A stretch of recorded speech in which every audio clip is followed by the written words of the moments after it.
উত্তরাধিকার বিধান, পারিবারিক বিধানকে নারী পুরুষের মধ্যে বৈষম্যের প্রধান কারণ বলে আখ্যায়িত করে বিতর্কিত নারী বিষয়ক কমিশন এদেশের সংখ্যাগরিষ্ঠ মানুষের ধর্মীয় অনুভূতিতে আঘাত প্রদান করেছে। ধর্মীয় অনুভূতিতে আঘাত প্রদান করবার অপরাধে তাদের বিরুদ্ধে আমরা রাষ্ট্রের শাস্তিমূলক ব্যবস্থা দেখতে চাই। হেফাজতে ইসলাম বাংলাদেশ বলতে চায়, এই তথাকথিত পশ্চিমা ধ্যানধারায় বিশ্বাসী বিতর্কিত নারীবাদীদের আদর্শ এবং দর্শন নয়, বরং হেফাজতে ইসলাম বাংলাদেশ ইসলাম প্রদত্ত আল্লাহর ঘোষিত নারীর ন্যায্য অধিকারে বিশ্বাসী। ইনশাআল্লাহ হেফাজতের সংগ্রামী মহাসচিব কর্মসূচি ঘোষণা করবেন। সারা বাংলাদেশ জুড়ে হেফাজতের নেতা কর্মীদেরকে আগামী মাসগুলোতে গোটা বাংলাদেশ জুড়ে নারীর ন্যায্য অধিকার আদায়ের জন্য মাঠে নামতে হবে। আমরা পরিষ্কার ভাষায় বলি, বাংলাদেশের স্বাধীনতার 53 বছরের মাথায় এসে সংবিধান সহ রাষ্ট্রের ব্যাপক সংস্কার কার্যক্রম শুরু হয়েছে। এই সংস্কার কার্যক্রম চলাকালীন সময়ে বহুত্ববাদের মতো এই বিতর্কিত একত্ববাদ বিরোধী কোন কনসেপ্ট বাংলার মানুষ গ্রহণ করবে না। আমরা সংবিধানে আল্লাহর উপর অবিচল আস্থা এবং বিশ্বাসকে পুনর্বহালের দাবি করেছি। এই দাবি বাস্তবায়নের জন্য আগামী দিনে হেফাজতে ইসলাম বাংলাদেশ কঠোর কোন সিদ্ধান্ত নিতে হলে হেফাজত সেই সিদ্ধান্ত নেবে ইনশাআল্লাহ। আমরা পরিষ্কার ভাষায় বলি, ডক্টর ইউনূস সাহেবের সাথে হেফাজতের কেন্দ্রীয় নেতৃবৃন্দ অনেকবার সাক্ষাৎ করে বিনয়ের সঙ্গে আবেদন করেছি আমাদের বিরুদ্ধে ফ্যাসিবাদী আমলে দায়েরকৃত মিথ্যা মামলাগুলো প্রত্যাহার করেন। কিন্তু কেন যেন মনে হচ্ছে আমাদের সোজা আঙ্গুলে বুঝি ঘি উঠবে না। প্রফেসর ডক্টর ইউনূস সাহেব, আপনি কি সে কথা ভুলে গিয়েছেন? এই সেদিনও আদালতের পাড়ায় আপনি আমাদের সঙ্গে পাড়ায় পাড়ায় ঘুরতেন, আদালতের অলিতে গলিতে ঘুরতেন। আমরা পরিষ্কার ভাষায় বলছি, আগামী 2 মাসের মধ্যে যদি হেফাজতে ইসলামের বিরুদ্ধে দায়েরকৃত মামলাগুলো প্রত্যাহার না হয়, হেফাজতে ইসলাম বাংলাদেশ সে মামলা বাতিল করার জন্য যা করতে হয় তাই করবে, তাই করবে।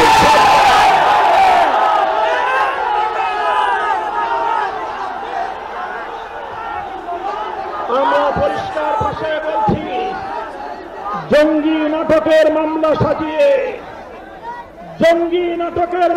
সাজিয়ে আল্লাহ নবীর প্রকৃত উম্মত, নবী প্রেমিক উম্মত যাদেরকে কারাগারের 4 দেয়ালে বন্দী করে রাখা হয়েছে, যারা নবীর দুশমনদের বিপক্ষে পদক্ষেপ নিয়েছে, তারা গোটা উম্মতের কাছে হিরো, তারা গোটা উম্মতের হৃদয়ের মণি, চোখের মণি, হৃদয়ের প্রশান্তি। সেই সকল কারাবন্দী মুসলিম নবী প্রেমিকদেরকে অবিলম্বে মুক্তি প্রদান করতে হবে। আমরা বলছি, আমরা ফিলিস্তিন ইস্যুতে গাজাবাসীর পক্ষে জায়নবাদী ইসরায়েলের আক্রমণ এবং গণহত্যার বিরুদ্ধে গোটা বিশ্ববাসীর সঙ্গে আমরা সহমত। বাংলাদেশের মাননীয় সরকার প্রধান উপদেষ্টাকে আমরা বলি, আপনি আন্তর্জাতিক ব্যক্তিত্ব, বিশ্ব আন্দোলনে আপনি গাজাবাসীর পক্ষে ভূমিকা পালন করুন। সারা দুনিয়ার মানুষ গাজাবাসীর পক্ষে দাঁড়িয়েছে, সুদূর এই সময় বাংলার পক্ষ থেকে আমরা সংহতি জানিয়েছি। কিন্তু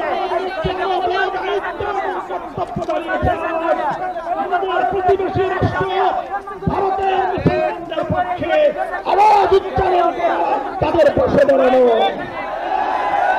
মুসলমানদের নিপীড়িত জনপদ, রক্তস্নাত ভূস্বর্গ কাশ্মীরকে আজ গুজরাটের কসাই এক একটি নরকে পরিণত করেছে। বিতর্কিত আইন সংশোধনী বিল 2025 পাশ করে শত শত বছর ধরে মুসলমানদের ব্যক্তিগত এবং তাদের যে প্রপার্টিগুলো আল্লাহর নামে ওয়াকফ করা হয়েছে, মসজিদ, মাদ্রাসা, কবরস্থান সহ ধর্মীয় কাজের জন্য, সেই ওয়াকফ সম্পত্তিতে সেই ভারতের হিন্দুত্ববাদী সরকার নখ বসাতে চায়, আঙুল বসাতে চায়, সে আঙুল আমরা ভেঙে ঘুরিয়ে দেবো ইনশাআল্লাহ। আজ হেফাজতের এই গণসমুদ্র থেকে আমি ভারতের নিপীড়িত, নির্যাতিত মুসলিম মুসলমানদেরকে আহ্বান জানিয়ে তাদেরকে আমরা আশ্বস্ত করতে চাই, ভারত জুড়ে তোমরা নরেন্দ্র মোদীর বিরুদ্ধে আন্দোলন করে তোলো। তোমরা সকল নিপীড়ন বন্ধ করার জন্য মাঠে নেমে আসো। সীমান্তের এপার থেকে বাংলার 18 কোটি মানুষ তোমাদের সঙ্গে সংহতি জানাবে ইনশাআল্লাহ। সাথী বন্ধুগণ, প্রফেসর ডক্টর ইউনূস সাহেব এবং অন্তর্বর্তীকালীন সরকারকে আমরা একটা বার্তা দিয়ে দিতে চাই। মনে রাখবেন, 71 সালে এদেশের মুক্তিযোদ্ধারা বলেছিল আমরা পিন্ডির গোলামীর জিঞ্জির ছিন্ন করেছি, দিল্লির গোলামি করবার জন্য নয়। আজ 2024-এর জুলাইয়ের স্বাধীনতা সংগ্রামের পর আমি বলতে চাই, আমরা দিল্লির দাসত্বের শৃঙ্খল থেকে মুক্ত হয়েছি, নিউ ইয়র্কের গোলামি করবার জন্য নয়।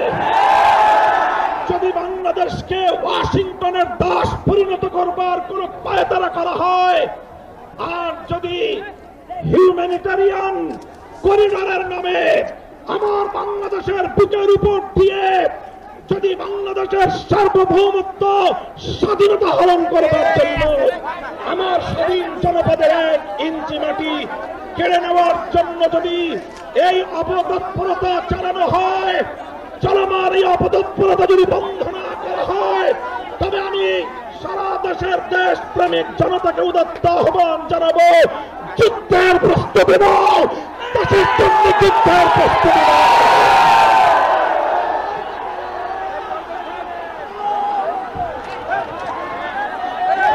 আমরা আমার দেশের প্রতি ইঞ্চি মাটি আমার জায়নামাজের মাটি।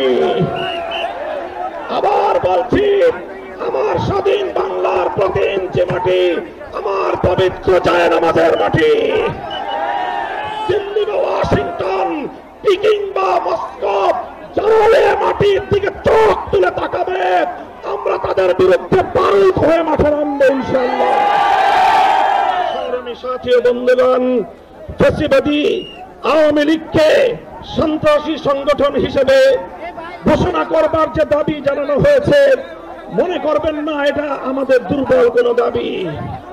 আমরা 2013 সালে ফ্যাসিবাদী আওয়ামী লীগের বুলেটের আঘাতে রক্তাক্ত হয়েছি।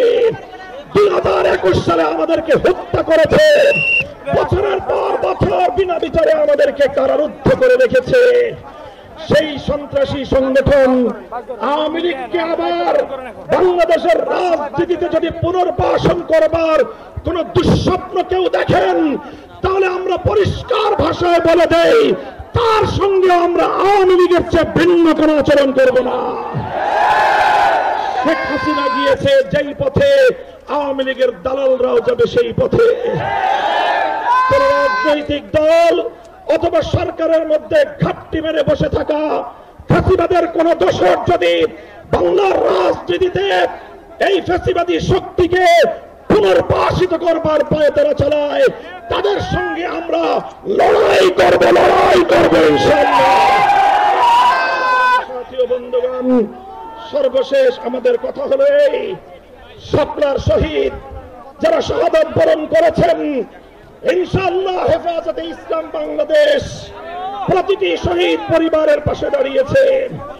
শাপলার সকল শহীদদের পরিচয়গুলো যতটুকু সম্ভব ফ্যাসিবাদী আমলে অধিকাংশ বীর শহীদদের লাশ গুম করা হয়েছে, লাওয়ারিস হিসেবে তাদেরকে দাফন করা হয়েছে। সরকারের তৎকালীন গোয়েন্দা সংস্থার কাছে যদি তার কোনো তথ্য থেকে থাকে, আমি বর্তমান সরকারের কাছে দাবি জানাবো, আমার শাপলা চত্বরের বেওয়ারিশ হিসেবে দাফন হওয়া প্রতিটি লাশ, গুম হওয়া প্রতিটি শহীদের তথ্য উদ্ঘাটন করতে হবে, জাতির কাছে প্রকাশ করতে হবে।